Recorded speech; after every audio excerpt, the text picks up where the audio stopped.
how you use them. T-minus 3, 2, 1, 0, and liftoff. Hello. Welcome to the Biz Doc Podcast. We've got a couple things going on today and a very interesting case study. Yet another startup CEO is going to jail for over-promoting. And when you over-promote and it becomes a public company, the SEC shows up. The Southern District of New York wants you to appear for a certain set of meetings called a fraud trial. Yep, we've got all that and more. So this week, here's what we got. We have the national debt is $33 trillion. And you were asking me, who exactly owns all that money? When the United States spends all this $33 trillion and gets into debt, who buys that money? Who do they borrow it from? I'm going to show you who, and it would really surprise you. And a lot of us think that China owns all of it, but that's not true. It's actually some other country and the public of America ourselves. Then beyond that, we're going to go do that case study on Nikola Motors. Nikola Tesla was one of the great inventors of electricity, and Tesla Automobiles is named for Nikola Tesla. Well, a competitor showed up, not really a competitor, but another EV company showed up and took the name Nikola. I've got the whole story on how the CEO defrauded investors and the public market and has been sentenced and is on his way to an orange jumpsuit in prison. All right, but first, let's dive in to the story of debt and who owns what. So debt in the United States is $33 trillion now. $33 trillion with a T. That's a big number. And so let's go look at who owns it. Believe it or not, 22 to 25% is owned by foreign countries. 78% or so is owned right here, what we call domestically. Here's a chart. And this is basically a market share chart. So each of these blocks represents the size of the amount that is held, with all the dark blue on one side, 75 to 78% domestic, and 22, 28 being foreign governments. So let's do the small part first. Foreign holders. Isn't this interesting? Japan holds $1.16 trillion of our debt. Wait a minute. I heard that China owned all the debt, and maybe they would dump it back on the U.S. market. And SNL years ago was doing these comedic skits about how Obama was getting absolutely abused by the president of China, who was wanting to know if he was ever going to get paid his money. I thought China owned it. Well, actually, Japan has almost 20% more than China. China, $902 billion, Japan, $1.16 trillion. Now, what do they own? They bought T-bills, which is our debt that we put out. The United Kingdom, 665. Now I'm going to teach you some things about Europe. Europe, the banking centers is London, but there's also banking centers in Switzerland. There's a lot there. And people talk about the power of the Benelux region. Let's keep that up there if you would. And which is Belgium and Luxembourg and Netherlands. Benelux, it's a nickname for that area. Well, check this out. The United Kingdom, $665 billion. Then Belgium, $325 billion. Little Belgium owns $325 billion of America's debt.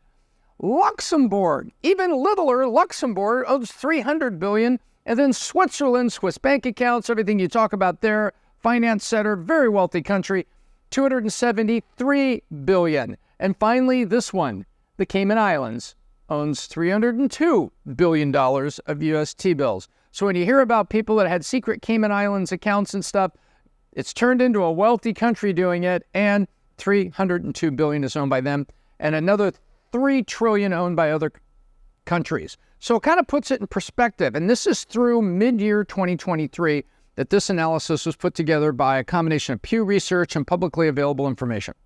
So domestically, on the domestic side, where is all this stuff domestically? Well, the Federal Reserve System, carries about $6 trillion of it. That's our good friend, the head of the Fed, Jerome Powell. Mutual funds, meaning mutual funds that you and I maybe own through our 401k. There's $2.6 trillion of T-bills that are in mutual funds, and with the interest rates in the fives, 4.75 to 5.25, 5.5 even, that makes it a pretty good, safe place to make interest. State and local governments. Our states own T-bills, 1.5 trillion with their own states.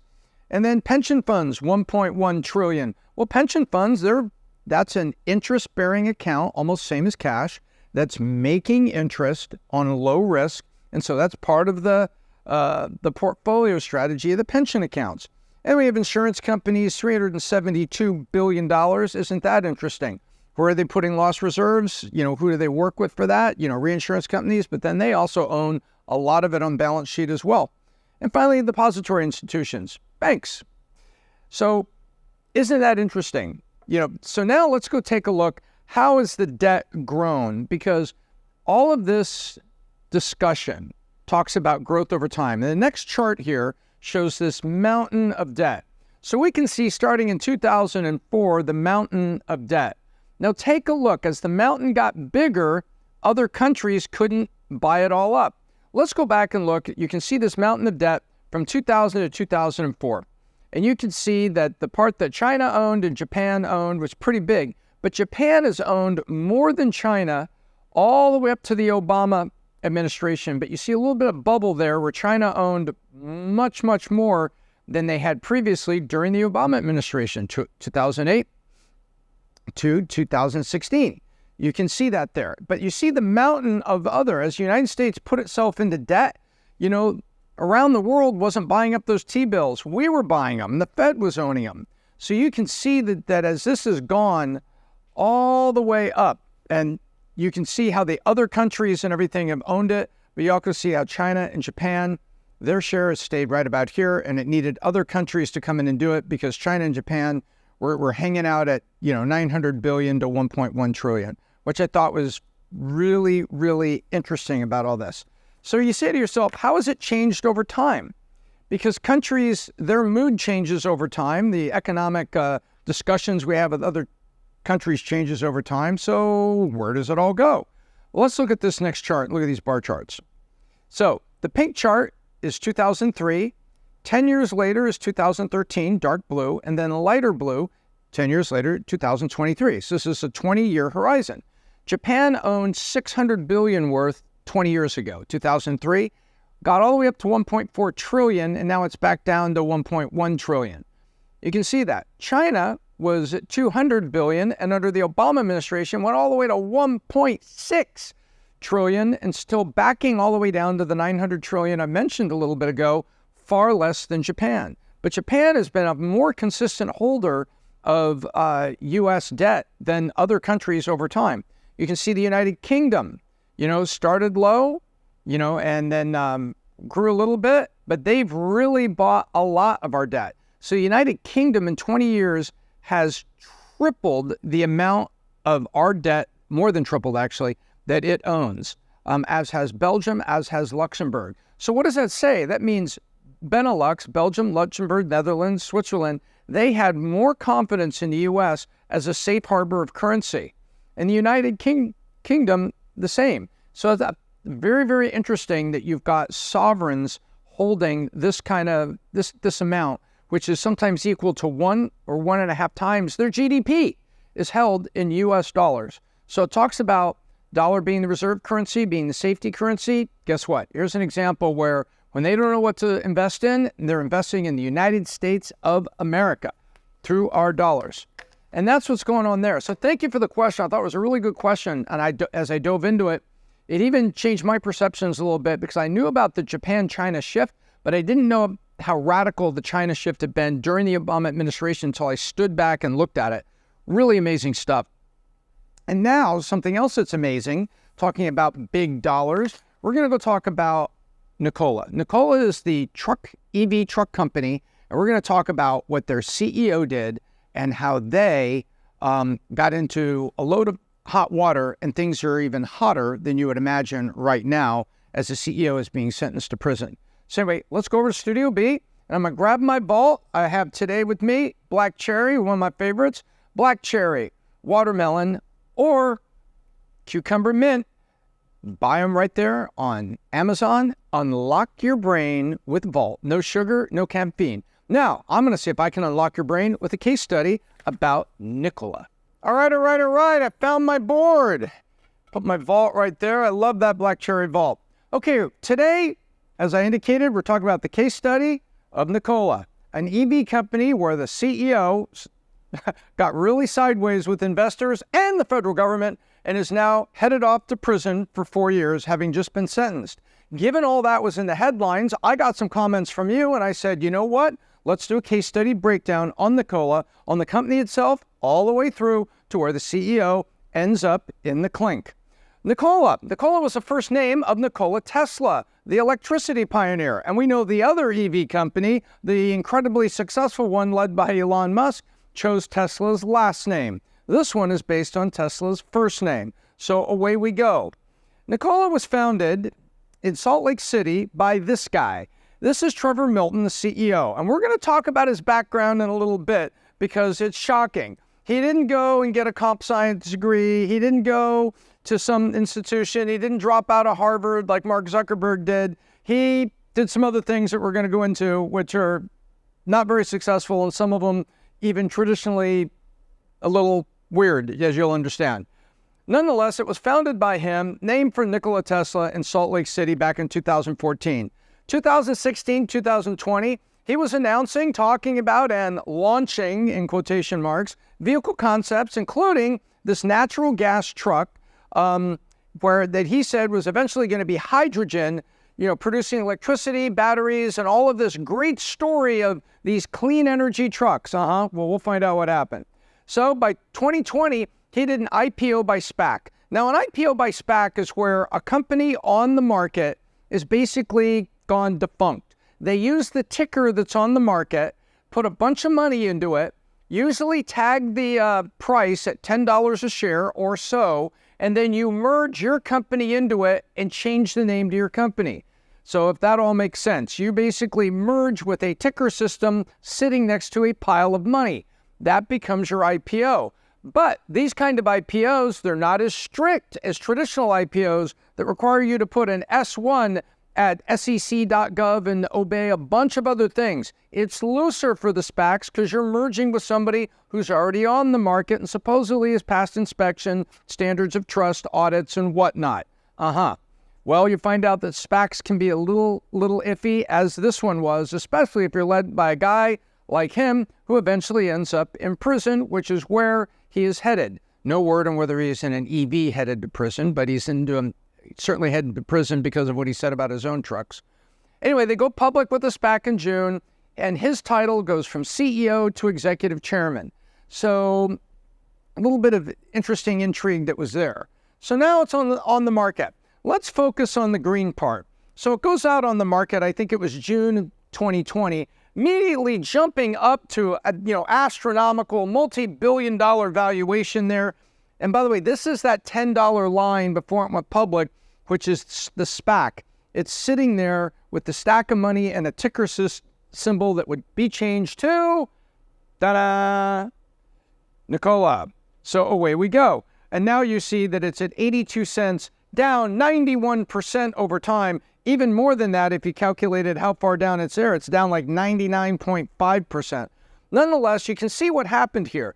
2020 goes up like a rocket, starts coming down by 2021. The controversy and the CEO actually leaving the company, or executive chairman was his new title, leaving the company, and then it rolls on out. So now you can see when something like that happens, investors that believe the story and get hammered so quickly, sometimes it's just a company didn't do well.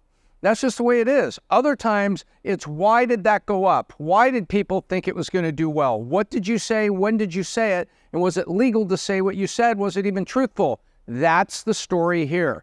So within months of the SPAC, we have here, they're considered a promising EV stock, but that didn't last too long. Their peak market cap was $30 billion, and September 10th, here it comes.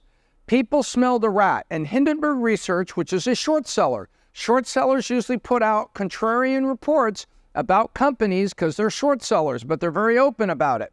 Nonetheless, they put out this research report, and they said, we have found false and misleading statements all over the place, and we've gone through the closet and found a box load of them, and we want everyone in America and the SEC to know about it.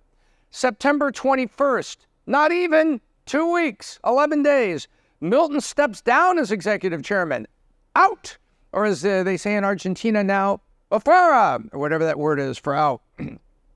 The company reveals, hey, we've got this investigation going on. We didn't like the Hindenburg report, so we go looking into it to find out what's going on. And we don't like the fact that it's basically saying we're a house of cards. We went back in and looked at it, and we have told Milton, get out of here. And get out he did. Then what happens on September 23, 2 days later, guess what? British Petroleum backs away from their refueling agreement.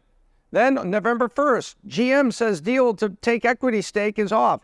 Mari Barra was a CEO, and people said that she was trying to use Nikola as a branding thing to help GM stock be perceived as, in the lane of EV and doing well and cutting deals with technology and stuff. So that may or may not have been just a brand play for GM, but nonetheless, November 1st, GM says, we're out.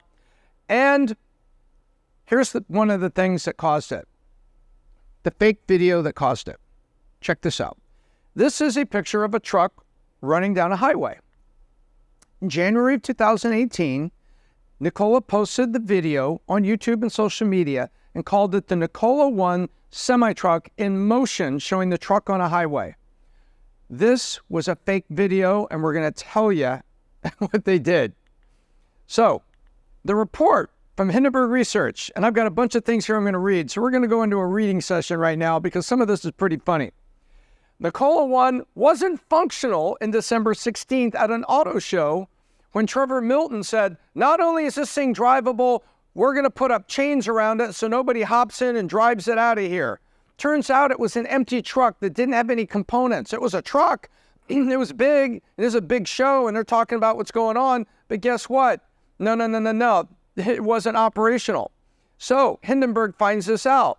Then they find a text message from 2017, which was right after the December 16 auto show. Text message inside from a Nikola employee said, yeah, we didn't even do additional work on the truck, and we didn't even start work on it till months after the show, and it wasn't working. It was basically not even a prototype. There was no working engine or propulsion system. It was wheels, brakes, frame, and everything, but there was nothing underneath it.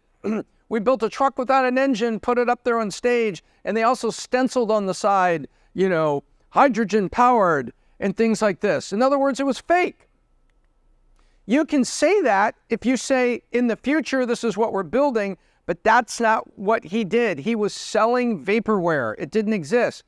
Then they found that the truck in the Nikola One in motion video was rolling down a hill, had no engine, and they got the thing to roll down a hill and then turn the camera at an angle so that when it was replayed, it would look level. They towed this monster of a truck to the top of a hill in Arizona, let it go cruising down the hill. Hey, Fred, turn the camera. Okay. So when they played it back, it just looks like it's, hey, here's our truck, just going by silently because it's an EV truck powered by advanced hydrogen and electricity. Wrong. It was completely faked. Well, when you fake all that for investors, you're kind of like Elizabeth Holmes, who did that for Theranos Blood and deceived those investors to investing. Also tricked some major U.S. companies, pharmacies, into getting deals with her on something that didn't work. So, but she wasn't public. These guys have gone public in a SPAC, and part of the... Rewind 30 seconds, 15 seconds. But these guys went public in a SPAC, and Trevor had been out there saying, oh, the truck works, we're shipping them, we're doing all that. That's what happened. So he's later found guilty. But let's dive in a little bit more of the research report, and let me read you a couple things from it that I think are kind of fun. So they had gotten into business with a battery company, and the battery company was later indicted. So he's going on trial. This is the leader of a battery company that was a key supplier to Nikola. But do they walk it back and say, hey, we won't have those batteries because the guy at the battery company, they didn't really exist, they didn't really work, he doesn't have the batteries he said he did, and he's been indicted, so he's going to be busy in a court of law.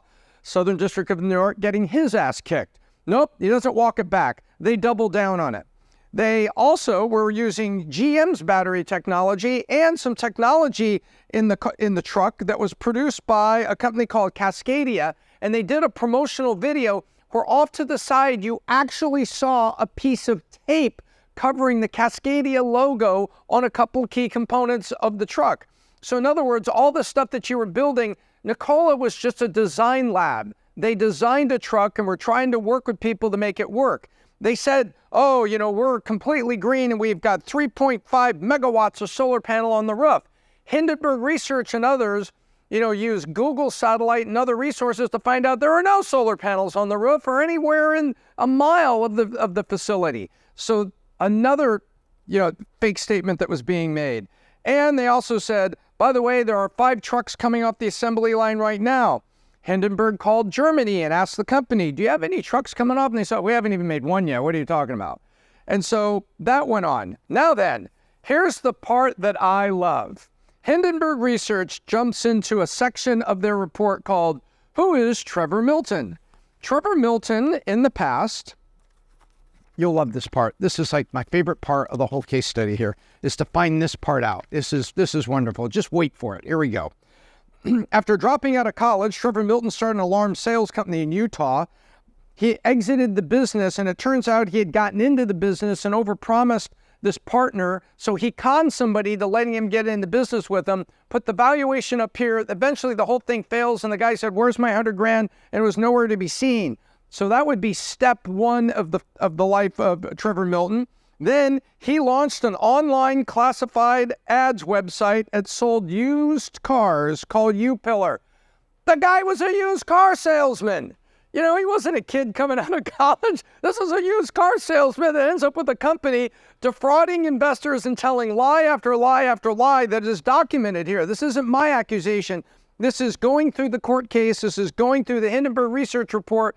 People discovered lie after lie after lie. And when he was cornered by the media during all this, you're going to like this even better. They said, hey, you're not really making these fuels. You're not really doing this. You're not really doing hydrogen. You're not doing this. And we think we're busting you. The media, halfway through the story, had started pushing.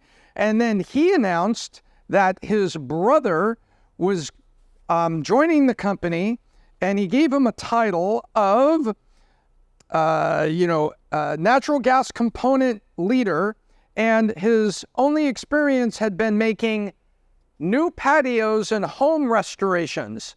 And so he brings his brother into the business and say, look, I'm giving you this title. Just don't say anything. I got to have somebody in here to kind of fake it. Well, guess what? It was another fake, another thing that was going on. So is it any surprise that after all this, a used car salesman who comes and builds Nikola is later found guilty? First, the civil case. He was sued by the SEC, and Nikola agreed to pay $125 million to settle the charges brought by the SEC against the company, and specifically naming the CEO.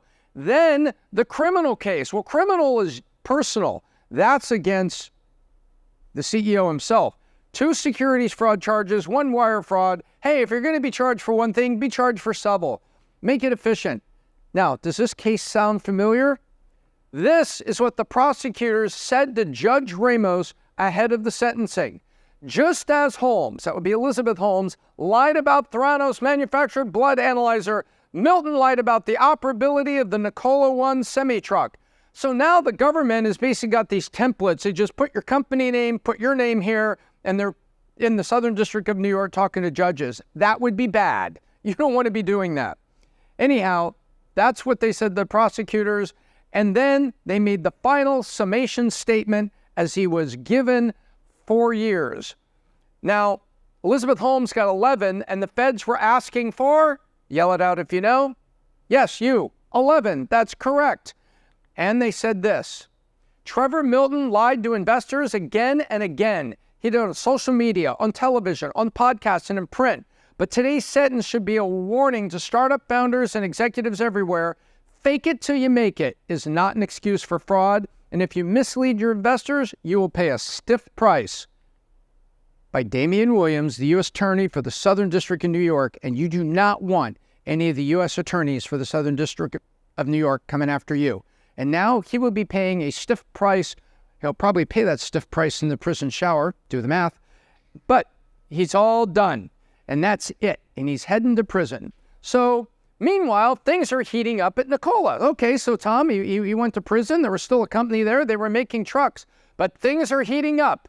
Nikola shares fall after EV maker recalls all of its battery electric semi-trucks following a fire. Nikola trucks can't stop catching on fire as fourth fire occurs. By the way, that would be August 14th. This is September 8th of this year. Nikola will replace batteries in fire-prone electric trucks. Hope they replace fire extinguishers too. And so that's October 19th. So basically, the company that back there is making a product that they're just suffering with.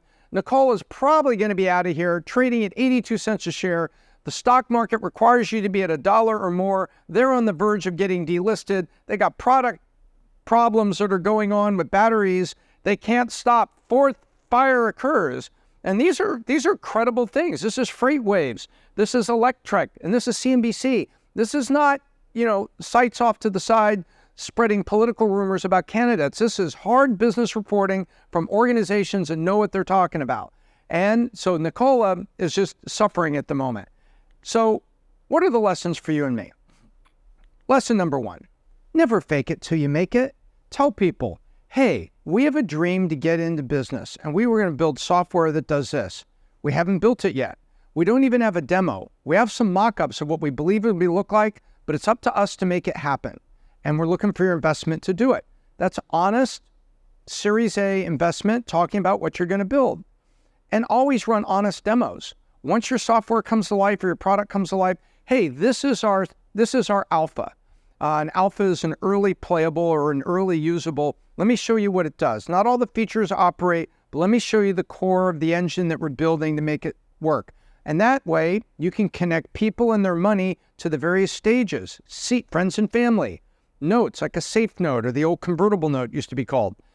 to seed, to Series A, to Series B. And at each point, don't fake it till you make it. Be honest about what you got and where you are.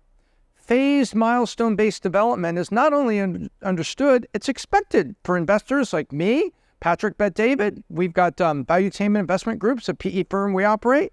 We expect, a test piece, then an alpha, then a beta, then a 1.0 release. We expect it. So be honest about it. You don't need to fake it till you make it. We're not going to be impressed. If we believe in the promise of what you're building to solve a problem, we're probably going to say, okay, let's take a look at it.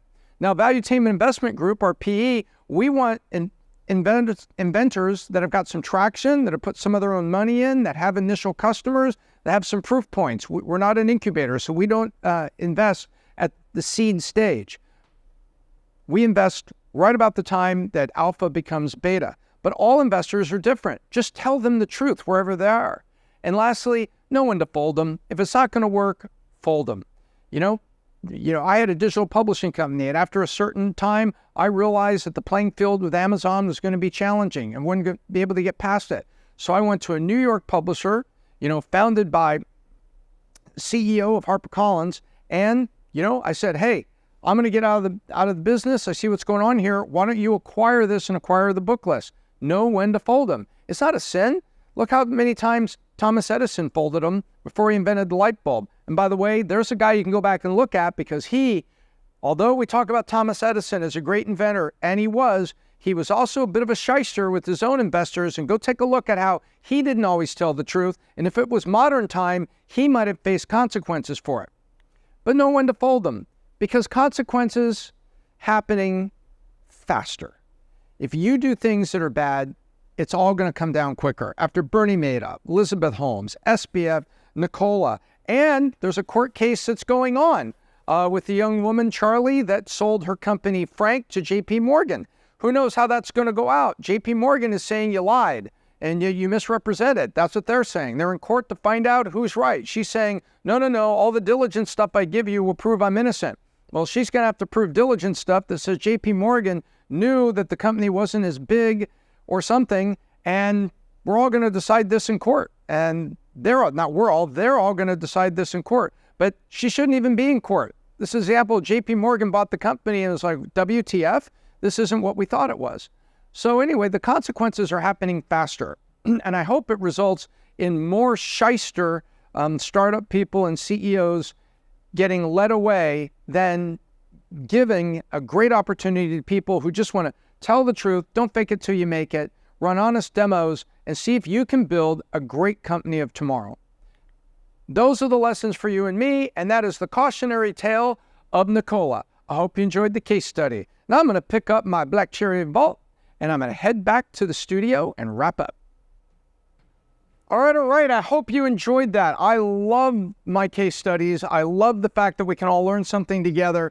And I love the fact that people that overpromote, that don't do the right thing, and are kind of messing with investors and then messing with you and me, they should be sitting in the Southern District of New York on trial and then going to prison. That's the consequence of behaving badly when the whole point of capitalism and great startup environment we have in the United States is to give people an opportunity to try and the opportunity to fail, but don't fail dishonestly. If you like this case study, please check out these from the Biz Doc archive. I think one of these is on EVs themselves, so you can compare how other EVs have done. Until next time, I'm Tom Ellsworth, the Biz Doc, and I hope I left you better than I found you.